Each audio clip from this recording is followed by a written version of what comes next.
The 2023 Mercedes-AMG EQE isn't the first all-electric car from AMG. That honor goes to the wild gullwing SLS AMG Electric Drive coupe unveiled at the 2012 Paris show. Now a largely forgotten curio, the SLS AMG Electric Drive was at the time the most powerful AMG production car ever built, boasting 740 horsepower and 738 pounds-to-foot of torque, courtesy of 4 e-motors powered by a 60 kWh lithium-ion battery.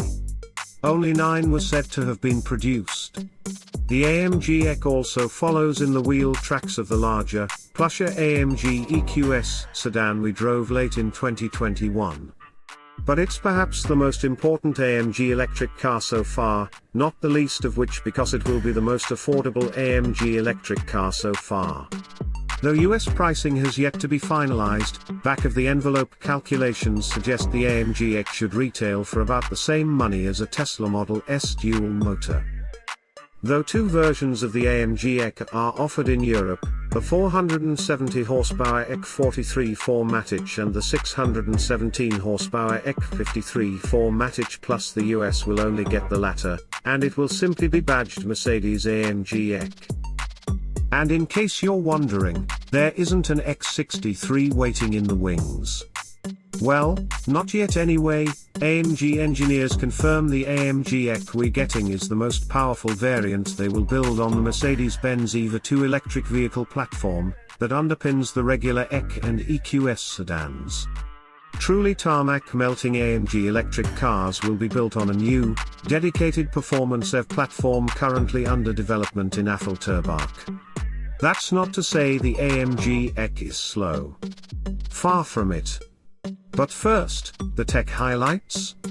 The dual-motor AMG EQE has a 221 horsepower e-motor driving the front wheels and a 396 horsepower e-motor powering the rears, the pair delivering a total system output of 617 horsepower and 701 pounds-to-foot of torque. That's almost twice the power, and nearly twice the torque, of the entry-level, rear-drive EQE 350 Plus. And in cars fitted with the optional AMG Dynamic Plus package, the boost mode function unleashes 677 horsepower and 738 pounds-to-foot. The AMG-specific permanently excited synchronous e-motors feature improved cooling to allow repeated acceleration without performance degradation, and unique windings with thicker wires that carry higher currents with greater stability, enabling higher motor RPM and increased power. The rear e-motor is a 6-phase design rather than the normal 3-phase, to further increase its power output. The 5 drive modes, Slippery, Comfort, Sport, Sport Plus, and Individual, not only change the AMG EQE's chassis settings, but also significantly vary the powertrain output. Slippery mode restricts the powertrain to 308 horsepower, Comfort to 493 horsepower, and Sport to 555 horsepower. Only in Sport Plus are you able to access the full 617 horsepower or more. The e-motors are fed by a 90.6 kWh battery pack that AMG says will deliver from 275 miles to 321 miles of range on the WLTP test cycle. That suggests a range of somewhere between 210 miles and 240 miles on the tougher EPA test. Chassis upgrades include AMG-specific wheel carriers, suspension links and stiffer stabilizer bars.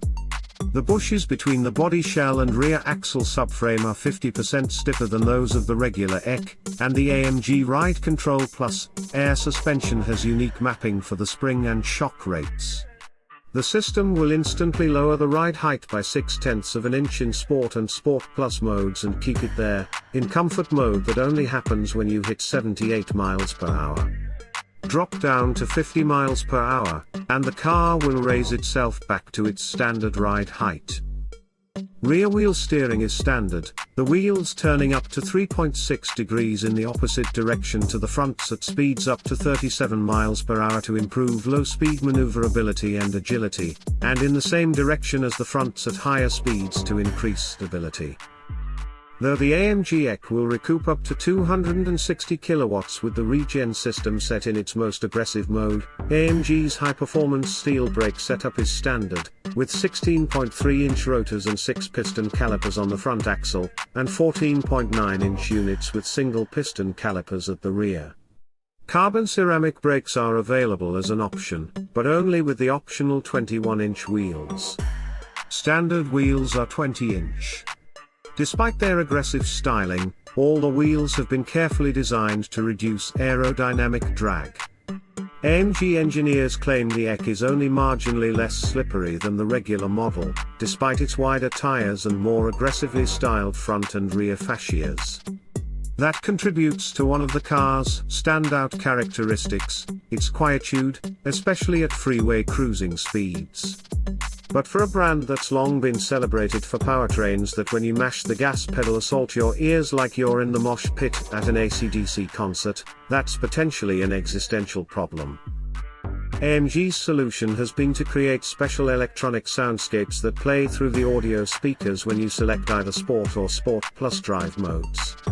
It may be a generational thing. Gamers who've spent years listening to digital effects might think they're cool, but to our ears in sport mode at full acceleration it sounded like an Airbus A380 on takeoff, while the Sport Plus mode soundscape sounded as if Captain Kirk had just ordered the Enterprise to warp speed. Fortunately, you can switch the fancy effects off, either by accessing the menu on the center touchscreen or using the shortcut on the steering wheel. Embrace the relative silence, and you'll start noticing subtle aural cues that are usually drowned by the raucous mayhem of combustion and mechanics, things like changes in tire noise as you approach the limits of adhesion through corners or under brakes, for example. Our test car was fitted with the optional Dynamic Plus package, which meant it had the full-strength, high-caffeine 677 horsepower, 738 pound-to-foot powertrain. Worth the extra money. Let's just say the way it delivers is right on brand.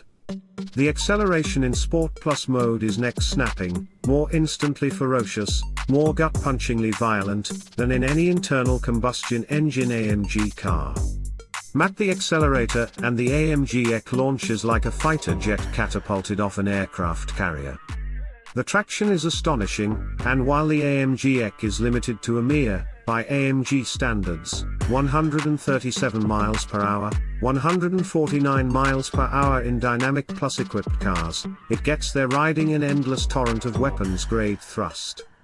Like Porsche's Taycan, it has top-end response few other EVs can match. AMG claims a 0 to 60 miles per hour acceleration time of 3.2 seconds for Dynamic Plus equipped cars, and 3.4 seconds for standard AMG EQEs. That's impressive, especially for a car that's claimed to weigh about 5,500 pounds. For context, Tesla claims its 670 horsepower Model S dual motor, which it says weighs about 1,000 pounds less than the Mercedes, is only 0.1 to 0.3 seconds quicker to 60 miles per hour. Even more impressive, perhaps, is the chassis. While the regular EQE can feel a little floaty and detached when pushed, the AMG EQE remains resolutely planted, even when hammered over bumpy, tight, and twisting roads. The body control is excellent, and even in Sport Plus mode there's a syrupy coating to the ride you rarely feel in an AMG car. Our test car was on the optional 21-inch wheels, with 265/35 Michelin Pilot Sport EV tires up front and 295/30 items at the rear, but in comfort mode at slow speeds, the AMG EQE still rode more like a modern luxury sport sedan on low-profile tires than a hair-on-fire muscle car, the impacts from potholes and random road acne well suppressed. It doesn't exactly shrink around you, the AMG EQE, though. It's still a big, very heavy sedan, and the high cowl and cab forward stance means you can't see its front corners from the driver's seat, which makes it difficult to place on tight, narrow roads.